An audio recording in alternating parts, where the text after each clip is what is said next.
So, like he said, I am the Chief Diversity Strategist for US Cellular. And I want to make sure you guys understand that this is not a diversity conversation, although I do look for every opportunity and chance to have a diversity conversation. Since we're talking about customer experience, that is where I'll go. Where's the clicker? Do I have that here? It's on the podium? Okay.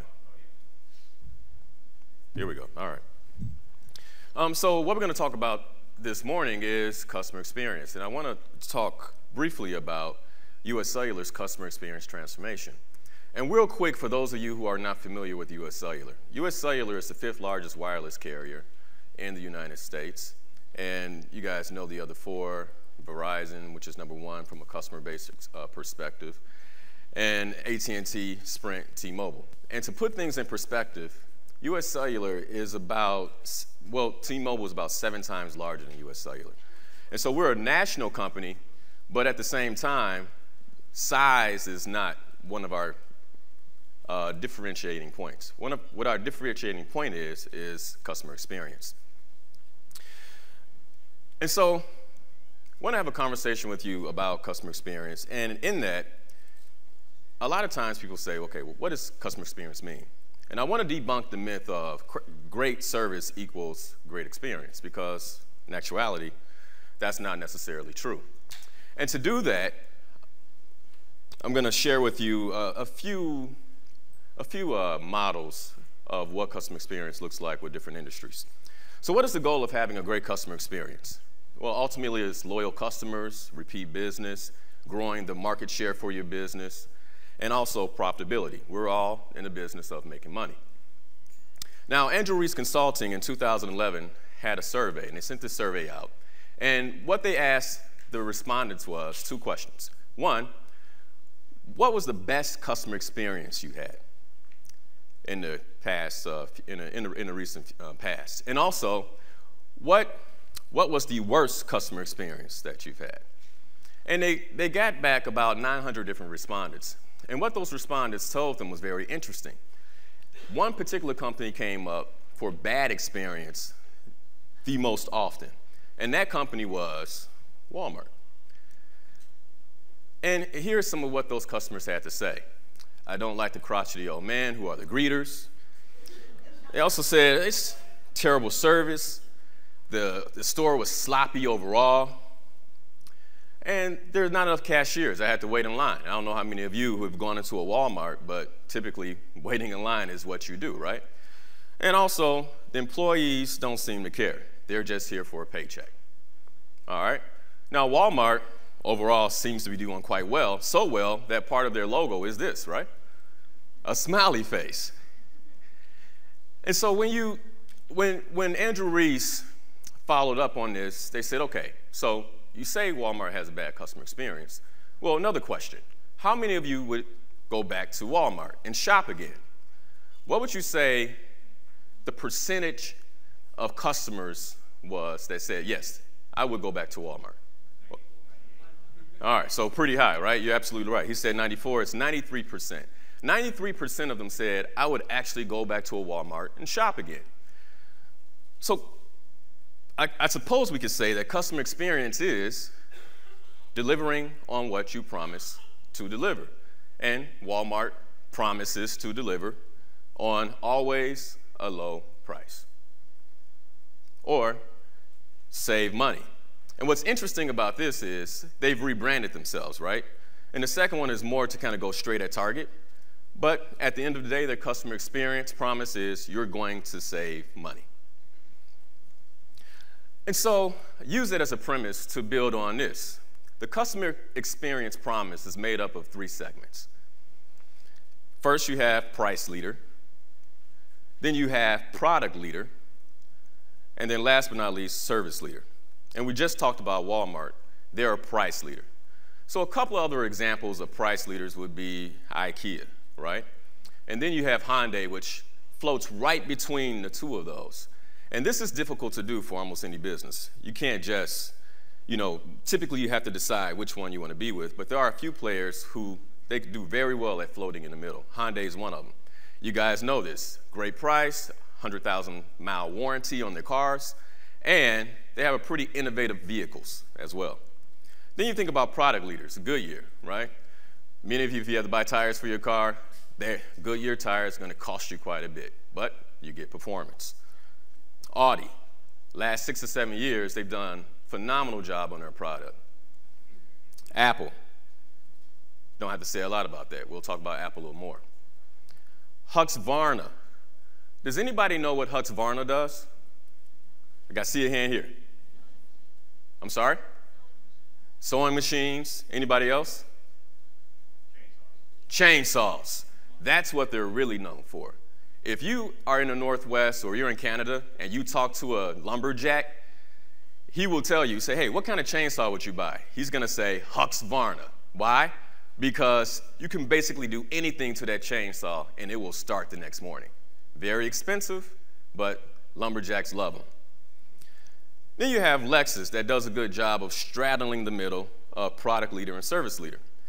A few years ago, I was out car shopping, and I pretty much lined it in my mind that I wanted to buy an Audi. But I stopped at the Lexus dealer to test drive the GS. And, I told him straight up, hey, look, I'm just driving this. Not sure if I want to buy it. I'm really sold on the A6. And he was very honest. He says, you know what? That is a superior driving machine. But let me tell you what you'll get with Lexus. He takes me into the showroom. He says, you see this? You got ATVs. When you come in for service, you're going to get a remote, be able to watch your own TV. Then he walked me over to the shoe shine guy. He says, oh, you also get your shoe shine. You want your shoe shine right now?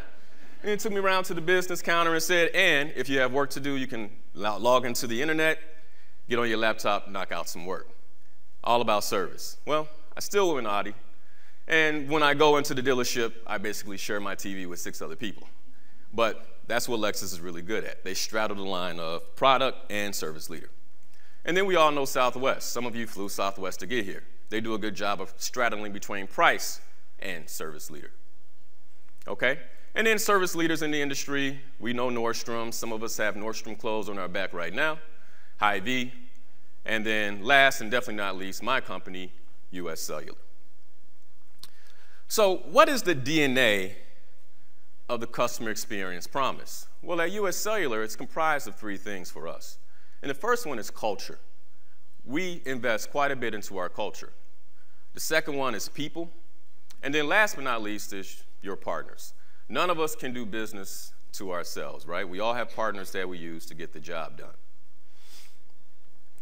Well, I want to go back to this real quick and talk about how 3 companies, including US Cellular, do this. And so we talked about Walmart. When you look at Walmart, their culture is basically non-existent, right? They're not trying to invest in culture. When you look at the people, they pay the people basically minimum wage. There are no benefits. And ultimately, I mean, they're just there to get a paycheck. They really are. So they're not interested in great customer service either. Where they really focus is on the partners.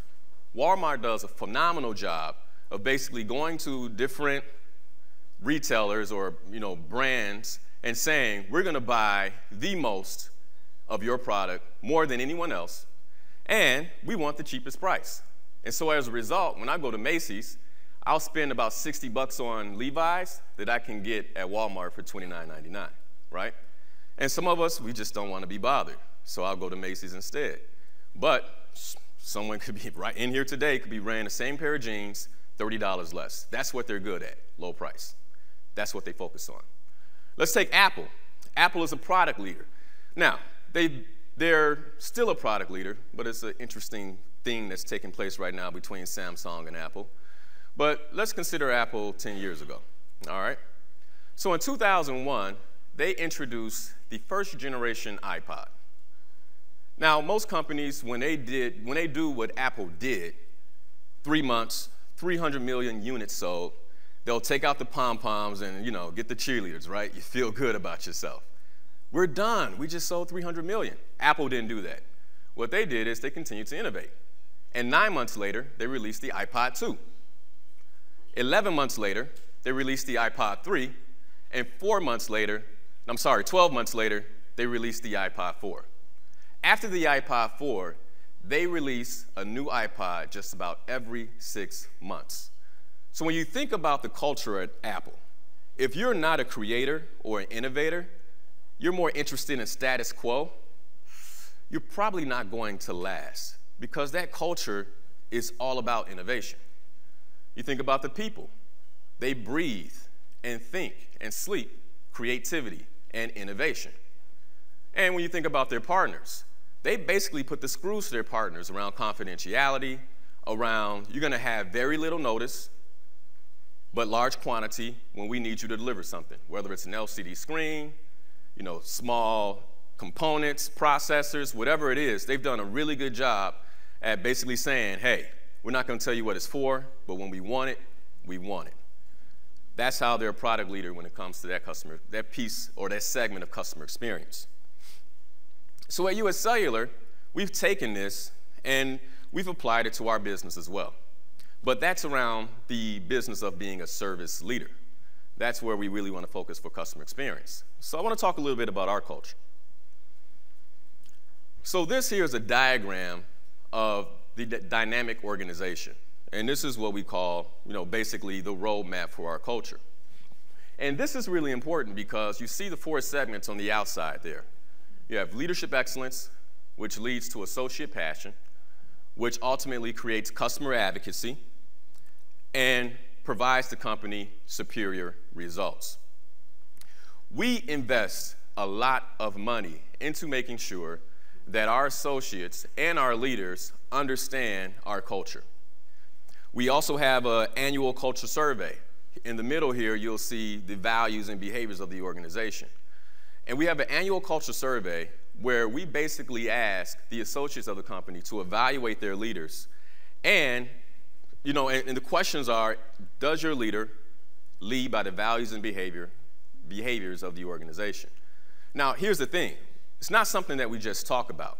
If there's a leader in the organization who is not leading by the values and behaviors, and on that 5-point scale, they're not doing well, then after 1 or 2 years, we exit them from the business. It's that serious. A lot of times what I tell leaders who work for me is, on the performance review, the dynamic organization is comprised of about 10% of your overall review. And I'll share with them that this is probably the largest 10% that you'll ever have on a performance review. Because if you partially meet or fail to meet, then that could mean your job. Just because you can perform on your performance goals, just because you have great competencies, does not mean that you're fit to be a US Cellular leader. That's how serious we take our culture. All right? The next is our people. And when we look for people, first and foremost, it's about diversity. And so I have to plug it a little bit, but it's more than just diversity, all right? What diversity does for us is, if you're looking to provide a great customer experience around service, then you have to understand who your customers are. And so if the demographic of the United States is basically 60%, Euro ethnic background and 40% people of color, then your company should look like that if you're looking to serve them. And we know that. The other thing that diversity is big on is top talent. Because the demographic of the United States are very different. Last year's election showed us that. And if you're looking for top talent in the United States, then the interview slate of people who sit across from you, especially for leadership roles, should basically mirror the demographic of the nation. We believe that. And then ultimately values, we're looking for values-based leaders, value-based associates, and people who believe in the organization. So do you believe that US Cellular can win? Like I said, we're not the largest wireless organization. And so it's important that we have people who actually believe in the strategy and believe in how we want to go about customer experience. And then lastly, caring. And so to move on to our partners. Partnerships are extremely important. I just expressed to you, Apple could not do what they did without their suppliers. Walmart could not do what they do without their suppliers. And it's the same way for us at US Cellular. So first and foremost are our customer service vendors. If we want to be a service leader, but we're basically spread 50-50 among internal customer care centers and external customer care centers, how do you get the same performance out of your vendors that you get out of your internal care centers? And the idea is this. We basically take our culture and we implement it into those vendors. And we send the leaders of those vendors to Chicago to get trained on the dynamic organization. We teach them how to coach, what leadership looks like, the US Cellular way. And as a result, when we get our Gallup customer engagement scores, a lot of times they're doing better, if not on par, with our internal call centers. Then you have your national retail agents, where we basically invest the same into them. Supply chain and logistics. If there's anything that can hurt, basically the customer experience around service, it's if a customer has a problem with their phone, they take it to the store and they can't get a new one, or it's not shipped to them in time, right? So we invest the same amount of effort in supply chain. Again, with suppliers, the funny thing about wireless is this. If you are carrying a Samsung Galaxy right now, and you have US Cellular and it breaks, you don't say, oh, Samsung's horrible. A lot of times, the first thing that comes to their mind is US Cellular, and they run to the store to get their US Cellular phone fixed. Yes, it's a Samsung, but ultimately, US Cellular, you take care of my phone. And so making sure that we're locked with our suppliers and we have great quality in our handsets is important. And then last but not least is marketing and consulting. Now, marketing is important because our marketing agencies really understand our company. And recently, they came up with an idea around how we can go to market. And it was a campaign that we call Someone Who Cares. And the great thing about having people who believe in the organization is when they created this campaign, we basically found associates in our company who could sing. And the Mullen, who is our advertising agency, went on Twitter. They found other customers who were disgruntled with Verizon, Sprint, et cetera. And our associates would sing them a song. And it's all over Twitter. You can go on YouTube and check it out. But they would sing them a song, and it's been viral. It's been phenomenal. So again, having partners who really get you and understand you is important. And the same thing with consultants. Any consultant that comes into our organization must behave with the values and behaviors of our organization. So what's the result? Well, one, we've gotten quite a bit of recognition. We've gotten about 24 J.D. Power Awards for network quality and for customer service. We've also received accolades from Consumer Reports. If you check the December 2012, 2011 magazines for Consumer Reports, we're basically considered the wireless carrier to be with if you have US Cellular in your market. So if you do have US Cellular in your market and you're in the market for a cell phone, please stop into one of our stores. I didn't say we're the best, Consumer Reports did. And PC Mag, Reader's Choice, the list goes on and on around accolades for network quality and for service. The other thing is we have the most loyal customers in the industry. The tenure of our customers spans basically the lifespan of the company. We have customers who've been with us since 1983 when the company started, and not many other carriers can tout that. Repeat business, every year, year over year, we grow our average revenue per customer and ultimately profitability. So what are the key takeaways? First and foremost, deliver on what you promise to deliver. And so, if it's low price, hey, then roll those prices back. If it's best product, then create and innovate. And if it's best service, then serve and care. Thank you guys so much.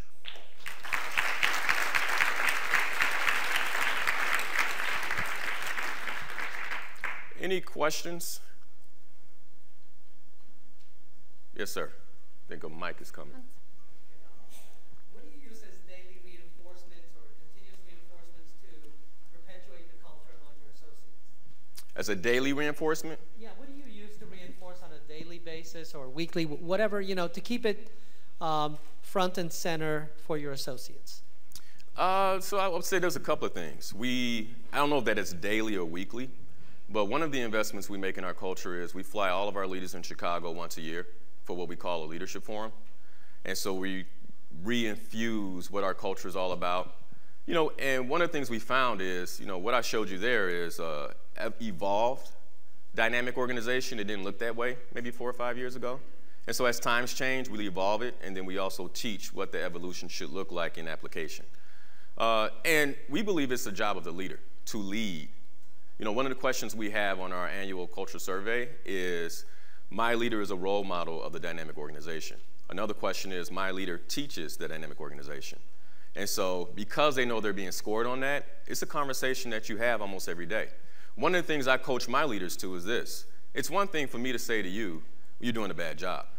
But if the overall DNA of the culture, one of the values is openness and respect, then I can coach you to that behavior saying, hey, it's not me. This is what the organization stands for. And that's what really helps it stay alive in the organization. Any other questions? Yes, ma'am. How do you get your retailers that you don't necessarily, I'm presuming your retailers are just selling your product? Yes. You don't have any ownership in that. How do you get them to embrace your culture? It's about inclusion, really. One of the things we did, we have kickoff meetings every year. So I'm sorry, I could have told you that as well. We have kickoff meetings at the beginning of every year. And we bring our agent partners to those kickoff meetings. It's something we just recently started doing. So that way they understand what our strategic priorities are, how we plan on moving culture forward, moving the business forward for that year. And so that's one of the ways we get them involved. And then we have a support system in place as well for, you know, I forget the name of them, national agent support. They have a name. Anyway, they spend a lot of time with those store owners just talking about culture, talking about the business, talking about product, et cetera, to make sure they have what they need from a support perspective to deliver the same way we deliver internally. That actually was my question. I'm just curious about the alignment with the consultants, but you gave a great answer. So let me ask you about the call center reps. How do you ensure that they are in line with it, you know, knowing that they have so many measures that they need to hit, average handle time? We talked a little bit about that yesterday. And how do you ensure that that is pervasive throughout that culture as well? You know, we manage our call centers a lot different from most organizations. And so, for instance, you called out average handle time. We measure average handle time, but the associate on the phone does not know what that measure is. Because we know that if they knew that, let's say it's, you know, we want you to have a call of average, you know, 5 minutes, then they would make sure they had a call of average 5 minutes. Right? So the leadership team understands what that is, and what they do if an associate is over or beyond that, they coach to the behaviors that are driving that call to be longer than normal.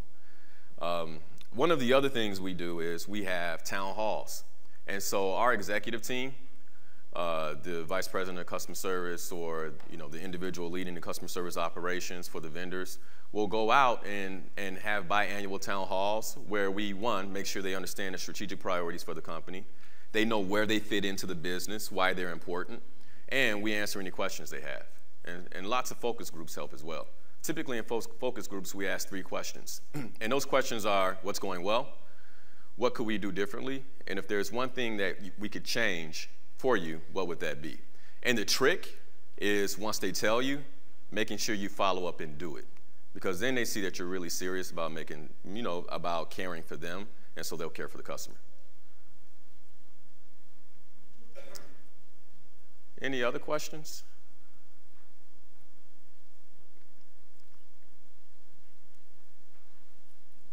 Yes, ma'am. How long does it take people to acclimate? So once, you know, somebody's new to the organization, obviously we have a lot of attrition, but how long does it take before they are very clearly in the fold or not? You know, I think it, you know, so it's a 2-part answer. You have, you know, acclimation of a leader, and then an associate, right? And if you're an associate and you're just taking phone calls or you're in a retail environment, it's a little faster. For leaders, sometimes it is difficult because when you come from other corporate environments where, you know, culture is not measured the way we measure it, there's some growing pains. And so I could share with you my own personal story. I started with US Cellular in 2005, and so really excited about these values and behaviors. Well, I got my first culture survey in 2006. And one of the areas where I really suffered was respect. My team felt like I was not respectful. And you know, first thing I thought to myself is, this is unbelievable. I'm a brother. I'm all about respect. I mean, seriously. And so, in having dialogue with the team, here's what I found out. Respect to them meant undivided attention. it also meant following up when I said, hey, I'm busy, just can you give me 1 second? And so what I had to learn is to be authentic with my team and say, you know what? You know, sometimes when I'm busy and I'm focused on the computer, you come in and have a question, like, you have to follow up with me. Or some of the feedback I got is in meetings when you're having a meeting, we have questions, you're looking at your BlackBerry. And so I had to learn how to put the BlackBerry down, make sure that I focused. And so overall, what I would say is it's made me a much better leader, right? Because those things can be perceived as disrespectful. And it teaches you to be very aware of what perception around different values are versus what you think internally. So to answer the question fully, it took me about a year to fully acclimate as a leader.